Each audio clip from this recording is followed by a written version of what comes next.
From Free Presbyterian Mission, Philippines, we present Let the Bible Speak.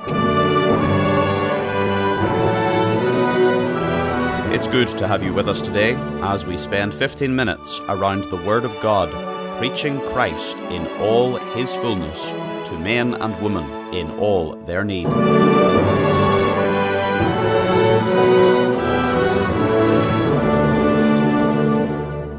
Mayong aga abyan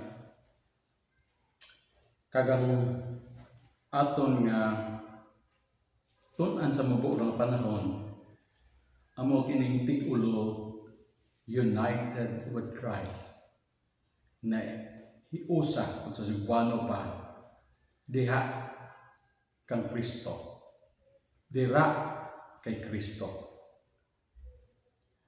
Ining pagkaisa naton dira kay Kristo is undoubtedly one of the extraordinary blessings, panalangin, pakamaayo, and privileges. Pribiliyo kini sa tanan nga mga Kristohanon. That union, kanang pagpakisa naton sa iya, is forged by the Holy Spirit. Dira ina sa panahon nga ikaw kag ako na regenerate or na born again. Sa dira nga utdon sa balaan nga Espiritu ang isa ka makasasala, dira sa iya relasyon kay Adan, kag siya is grafted into Christ. Giputol siya sa kay relasyon niya sa kay Adan, kag ginsugpon siya dira kay Kristo. Ang Espiritu nagahimo sa isa ka espirituhanon, gitawagan na nato sa English spiritual union between Christ and sinner.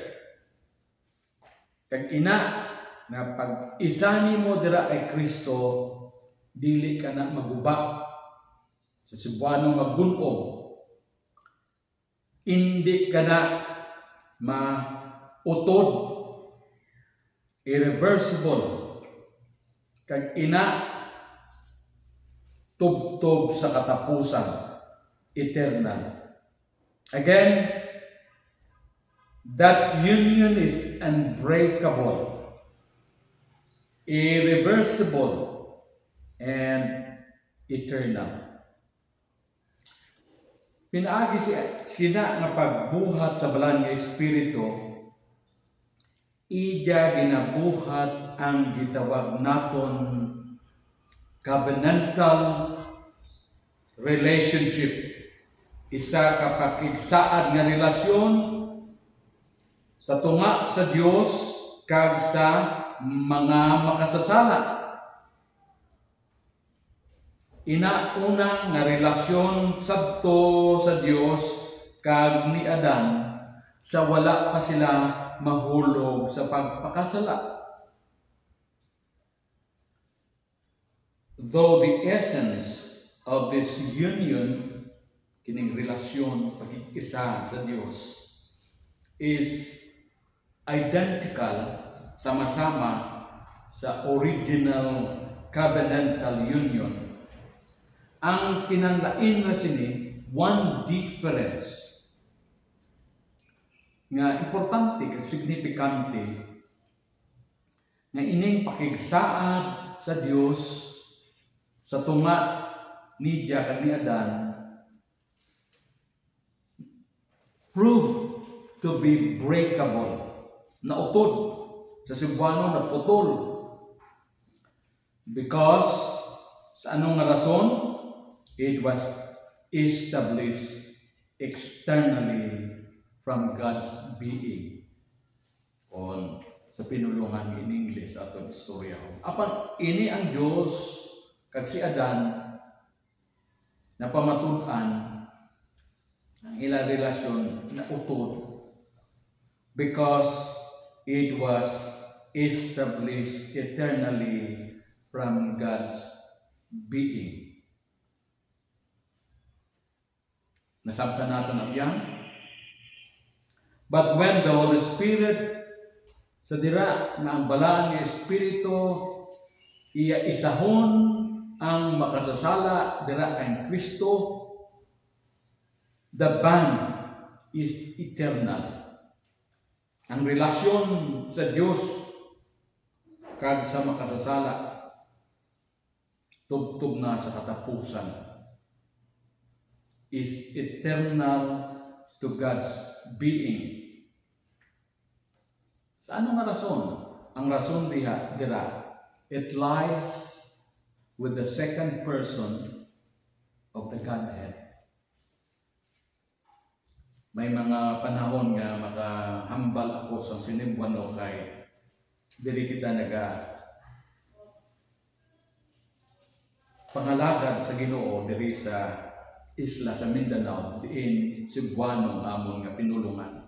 Apan balikan nakon ang basihan sa sini nga relasyon, this kind of bond is eternal to God's being. It lies within the second person of the Godhead, kag amo ina si Jesucristo, the Lord Jesus Christ. Sa dira ng isa makasasala, ako, ikaw, subong nga nagapamati, is united to Christ, na isa dira kay Kristo. He is thereby united to the triune God with a covenantal bond that cannot be severed to all eternity. Nag-usa dira sa gamhanan nga Diyos sa tulo niya ka persona. Kaya hindi na ina mautol. Imposible na ina mautol. May nigong mga migsoon, mga higala. Kini na hatag implikasyon. We say that believers are united to Christ by faith. Pinaagi sa pagtuo. However, sa piyak ng bahin, the glorious objective truth, hindi lamang sa pagtuo. Kinahanglan ini ang kahibulungan na kamatuoran, kinahanglan ma-experiensyahan naton sa realidad if we are to enjoy the blessed benefits. Objectively, ini nga pag-isa naton sa iya, dira nagsugod sa panahon na kita na regenerate, na born again. Apang ang ini nga pag-isa naton sa Ginoo is subjectively established and maintained by the exercise of faith. Pinaagi lamang sa pagtuo na ang isa katumulo become conscious of this union and enjoy. Nagakalipay siya sa siningtanan ng mga benepisyo. Karon, sa bangin sa Diyos, kini nga pag-isa is uninterrupted from the believer side. The awareness and the enjoyment of this union is very much may mga panahon nga ubusan ako sa aton nga Ilonggo nga terminolohiya. Kini nga pakikiusa is very much contingent upon the exercise of faith.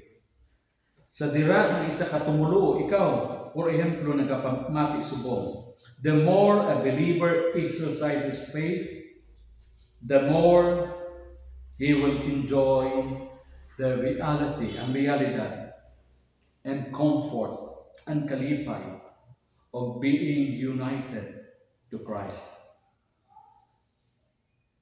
Naka-experience ka na sinib lang, na relasyon. Nag-enjoy ka sa sinib balang klase ng relasyon. Abyan, sa siningaga.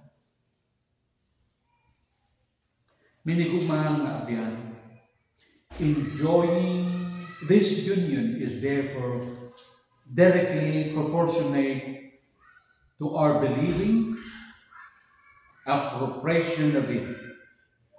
Amo nang ginahambal sa 1 Kapitulo 15. Amo nang rason nga si Kristo lovingly urged His people to abide in Him.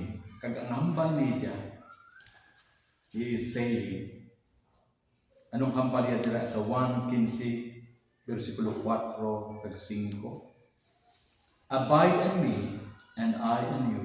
I am the vine, ye are the branches. He that abideth in me, and I in him, the same bringeth forth much fruit. 1:15, 4 tutog sa 5. Abyan si Kristo, klaro kaayo. Siya ang desire sa magtutuo nga nagakinabuhi siya sa full awareness kag comfort sa sinanaon niya. Pakikisa. Ikaw bala, ara sa sini, may pakikisa ka sa ato bulahan nga Ginoo. Kung wala ka, ikaw, you will be recently drawn to Christ. Embrace Him by faith. Madamo gid nga salamat, kagabay pakaluyan kita sa Ginoo. You have been listening to Let the Bible Speak. Our speaker today was Pastor Ebenezer Nombre. We invite you to attend services each Sunday at 10 a.m. at Bethany Reformed Church on Vista Alegre, Bacolod. If you would like some free Christian literature or spiritual help, please write to Let the Bible Speak, P.O. Box 676, Bacolod City, Philippines 6100. That is, Let the Bible Speak, P.O. Box 676, Bacolod City, Philippines 6100. Also, please look for our Facebook page, Free Presbyterian Mission, Philippines. We trust that the Word of God has been a blessing to you today, and we invite you to tune in again next week as once again we let the Bible speak.